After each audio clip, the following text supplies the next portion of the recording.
What's up, everyone? Last night I did a presentation to the Redwood Empire Bonsai Society, and I used this tree among a few others to provide an example of some of the types of deciduous work that we do in spring. I didn't get a chance to finish it during the meeting because we were having a really good conversation, and it probably doesn't even look like I've worked on it. So in this video, we're going to take a look and see how I can finish this tree in terms of the spring growth for this year.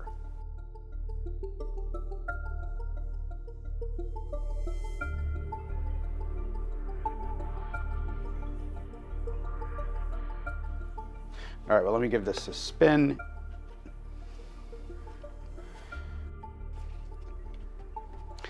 If you didn't already know, it's a Korean Hornbeam, and it was previously ground grown, and then I dug it up a few years ago and put it into this box. So at the meeting last night, what we were doing was thinning out a lot of the leaves, because when the spring flush comes out as a result of those years of cutback and defoliation, there are a lot of branches, and there are so many branches that there's also just way too many leaves. And what ends up happening as a result of there being so many leaves is that the interior leaves start to die and get weak, like this one. So you can see that there's some discoloration there, and that's just because the leaf has been getting no light to it because there are other leaves stacked on top. So the first step here is going to be to continue pulling leaves off of this raft until I have a view into the structure, as well as being able to tell where all of the shoots are coming from. So zoomed in kind of close here, we have a view of some of these branches. So there have been leaves that have been stripped off of this one right here, and I can therefore cut it back to just the one or two leaves that we left at the base of that shoot. Now, I don't like to just go in and willy-nilly kind of cut off shoots to the old silhouette, or try to just cut them back to two leaves without sort of considering the position. So that first step of pulling off some of these leaves is the critical first step. And if we look down in here, we can see that these shoots haven't really had leaves pulled off yet. So there's a little teeny leaf back in here that's right at the base of these two shoots. And then there's a slightly bigger one there, and one on the top here, and one there. So I'm going to pull off the bottom two first, and then I have a little bit better view in here. So if I leave just these two leaves rather than all of the leaves, that gives me the option to cut back to those leaves without having to worry about the tree having any sort of dieback or anything like that. Now, if I wanted to, I could also pull off these two leaves and leave just those two that are right behind the cut point. So I'm going to go through and continue doing that process on a large portion of this tree, and then we'll come back and take a look at the results. So far, essentially what I'm doing is just pulling off leaves and then cutting back each shoot so that it has one leaf near the tip of the remainder that is left after the cut.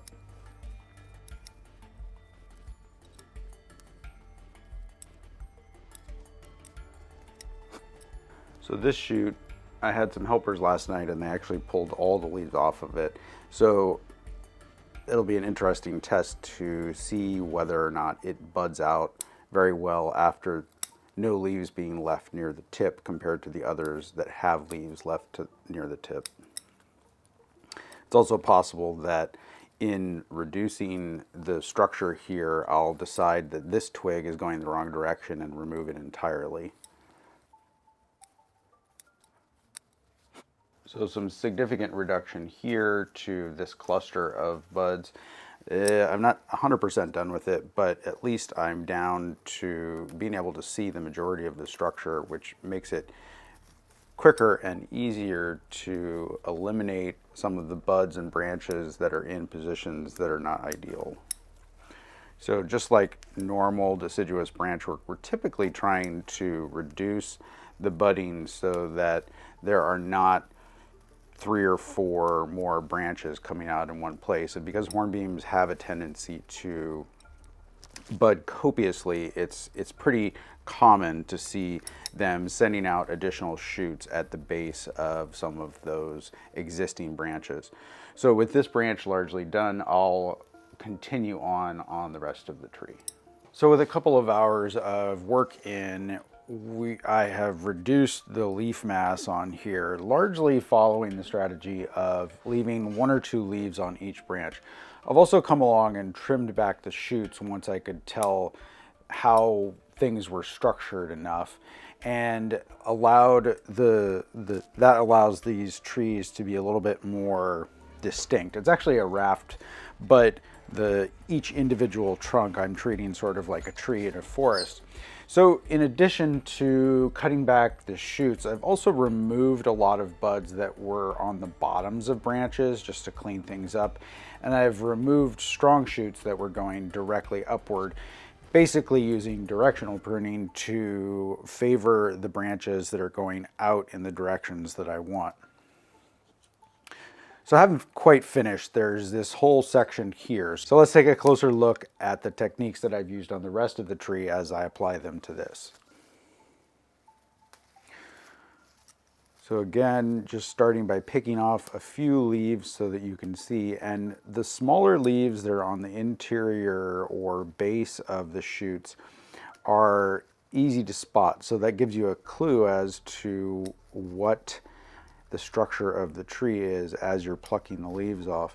But with these, so this is sort of, it looks like the top of one of the smaller trunks. So I'm going to go ahead and cut these just back so that each shoot just has 1 or 2 leaves left, and that gets me closer to the density that I'm looking for, as well as allows me to see below a little bit more quickly. So in the case of this tree, or in the case of the overall composition, I don't consider this tree to be completely mature, and so this is still development work, even though we're sort of approaching a mature set of branching here. With the amount of foliage that we have, there is still a little ways to go in terms of the balance of all the branching. I've been basically cutting them back hard for the last few years in order to get more branch division as tight into the trunk as possible, but I haven't created all of the length that I want. And that's because if I just allow the branches to run and create that length, they won't be very interesting in the end. So I want to add more character to the branching simultaneously while I am creating more ramification in the tree.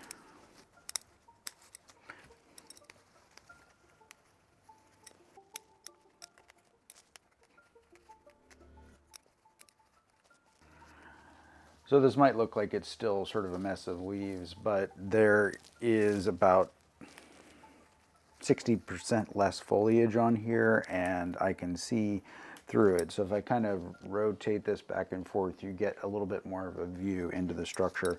I'm going to remove a few more leaves here, and then let's take a look at the tree as a whole.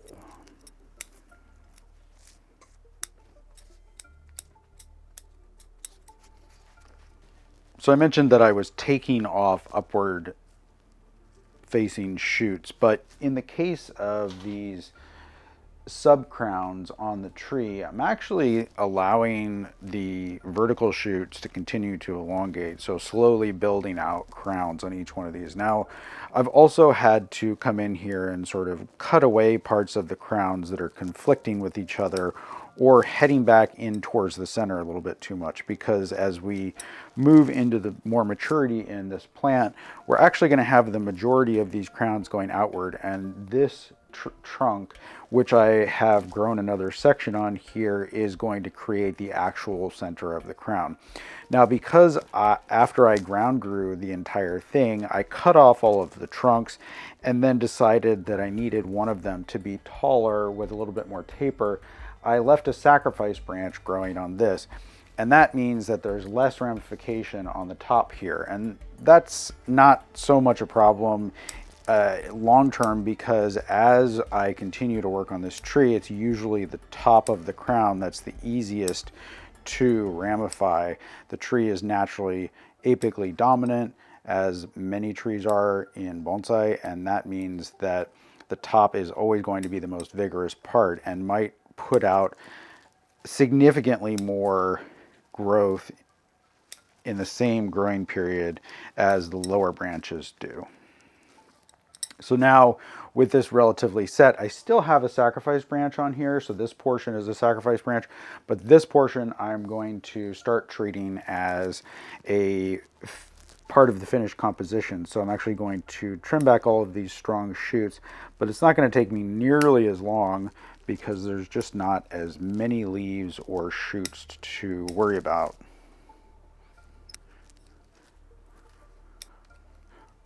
I often will remove the side branches from a sacrifice branch to remind myself that that's the sacrifice branch, as well as to just keep them from shading out the rest of the composition too much.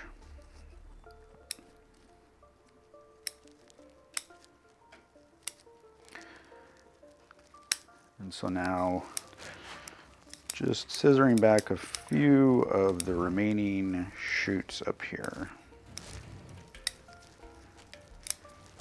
All right, so now giving this one more spin, I have good, even light penetration into all of the nooks and crannies of this somewhat complex composition.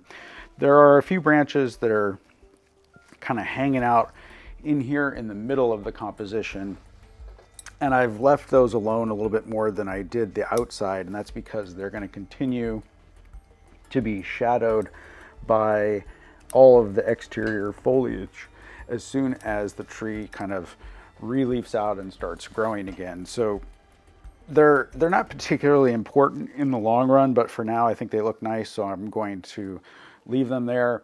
And like I mentioned, this portion up here has a lot of work that has to be done still. I'm going to continue growing this sacrifice branch for some time. I want this trunk to be a little bit bigger than it is right now, just so that as a pseudo forest composition, the tallest trunk is also clearly the largest trunk, because at the moment I think maybe this one is also girth wise down here almost as big as this one. So thank you to all the members of the Redwood Empire Bonsai Society who helped me get started on this project. And if you are local to the Santa Rosa area or the San Francisco Bay Area, you can check out their show in August. Just Google Redwood Empire Bonsai Society and you'll find their website with more information. That wraps up this video. Thank you so much for watching. We'll see you next time.